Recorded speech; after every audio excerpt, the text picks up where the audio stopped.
സ്വന്തം കൊച്ചുമക്കളെ പോലും തീവച്ച് കൊല്ലാൻ മടിയില്ലാത്ത ഒരു വയോധികൻ. ചീനിക്കുഴി ആലിയക്കുന്നേൽ മരക്കാർ മകൻ ഹമീദിന് ചീനിക്കുഴി കൂട്ടക്കൊലപാതക കേസിൽ കോടതി ഇന്ന് ക്യാപിറ്റൽ പണിഷ്മെന്റ് വിധിച്ചിരിക്കുന്നു. മുട്ടം അഡീഷണൽ സെഷൻസ് 1-ാം നമ്പർ കോടതിയിലെ ജഡ്ജ് ആഷ് കെ ബാലാണ് ഹമീദിന് വധശിക്ഷ വിധിച്ചത്. വധശിക്ഷ കൂടാതെ 10 വർഷം തടവും 6 ലക്ഷം രൂപ പിഴയും ഏർപ്പെടുത്തിയിട്ടുണ്ട്. 2022 മാർച്ച് 19-നായിരുന്നു നാടിനെ നടുക്കിയ മലയാളിയെ ഞെട്ടിച്ച ഈ ക്രൂര കൊലപാതകം നടക്കുന്നത്. രാത്രി ഉറങ്ങിക്കിടന്നിരുന്ന മകൻ മുഹമ്മദ് ഫൈസലിനെയും ഭാര്യ ഷീബയെയും മക്കളായ അസ്നയെയും മെഹറിനെയും പെട്രോൾ ഒഴിച്ച് തീ കൊളുത്തുകയായിരുന്നു ഹമീദ് എന്നുള്ളതാണ്.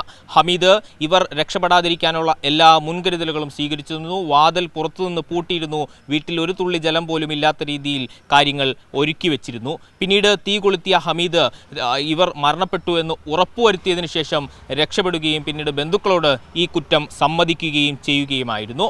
അതിദൈർഘ്യമേറിയതായിരുന്നു കേസിൻ്റെ വാദപ്രതിവാദങ്ങൾ എന്നുള്ളതാണ്. അതിൽ ഏറ്റവും പ്രധാനമായും പ്രതിഭാഗം മുന്നോട്ട് വെച്ചത് ഹമീദിൻ്റെ പ്രായമായിരുന്നു.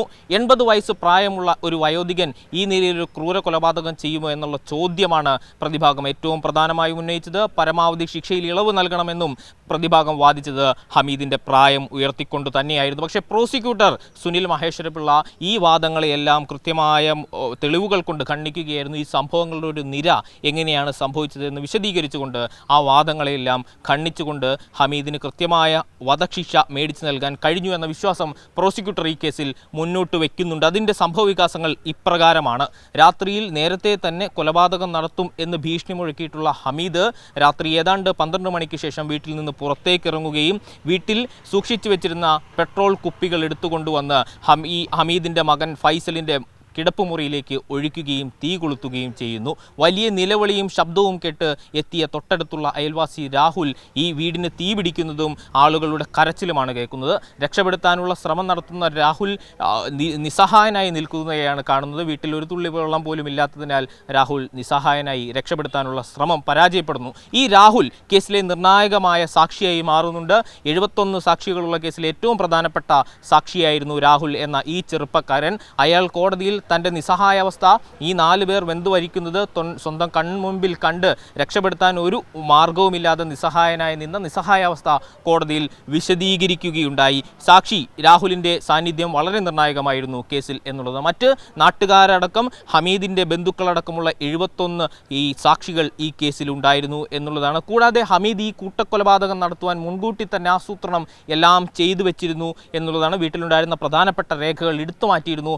പണമടക്കമുള്ള കാര്യങ്ങൾ വീടിന് തീ കൊളുക്കുന്നതിന് തൊട്ട് മുമ്പ് ഹമീദ് മാറ്റിവെച്ചിരുന്നു എന്നുള്ളതാണ്. ഏതായാലും അന്വേഷണത്തിൻ്റെ ഒരു ഘട്ടത്തിൽ ഹമീദ് ഈ കേസ് ഈ കുറ്റം താൻ ചെയ്തതാണ് എന്ന് സമ്മതിക്കുക കൂടി ചെയ്തതോടുകൂടി കാര്യങ്ങൾ കൂടുതൽ എളുപ്പമായിരുന്നു. ഈ 30-ാം തീയതിക്ക് മുമ്പായി ഈ കേസിൽ വിധി പറയണമെന്ന് ഹൈക്കോടതി മുൻപ് വിധിച്ചിരുന്നു. അത് ഹമീദ് ഒരു ജാമ്യാപേക്ഷയുമായി ഹൈക്കോടതിയെ സമീപിച്ച ഘട്ടത്തിലായിരുന്നു 30-ാം തീയതിക്കുള്ളിൽ വിധി പറയണമെന്ന നിർദ്ദേശം ഹൈക്കോടതി കീഴ്ക്കോടതിക്ക് നൽകിയത്. ആ നിർദ്ദേശത്തിൻ്റെ അടിസ്ഥാനത്തിൽ കൂടിയാണ് ഇന്നേ ദിവസം ഈ വിധി പ്രസ്താവം വരുന്നത്. പരമാവധി ശിക്ഷ ഈ ക്രൂരമായ കൊലപാതകം ചെയ്ത വയോധികന് നൽകണം എന്ന് ജഡ്ജി ആഷ് കെ പാൽ വിധിക്കുകയായിരുന്നു. ഏതായാലും ഈ കേസിൽ പ്രതിഭാഗം ഇനി അപ്പീലിന് പോകും എന്നുള്ളത് സുനിശ്ചിതമാണ്. അവർ പറയുന്നത് തങ്ങളുടെ നിരപരാധിത്വം കോടതിയിൽ തെളിയിക്കാനാകും എന്നുള്ളതാണ്. പക്ഷേ അപ്പോഴും ബാക്കിയാകുന്നത് വെന്തു മരിച്ച 4 പേരുടെ ജീവന് ആര് ഉത്തരം പറയും എന്നുള്ളതാണ്. ഏതായാലും വധശിക്ഷ കോടതി വിധിച്ചിരിക്കുന്നു.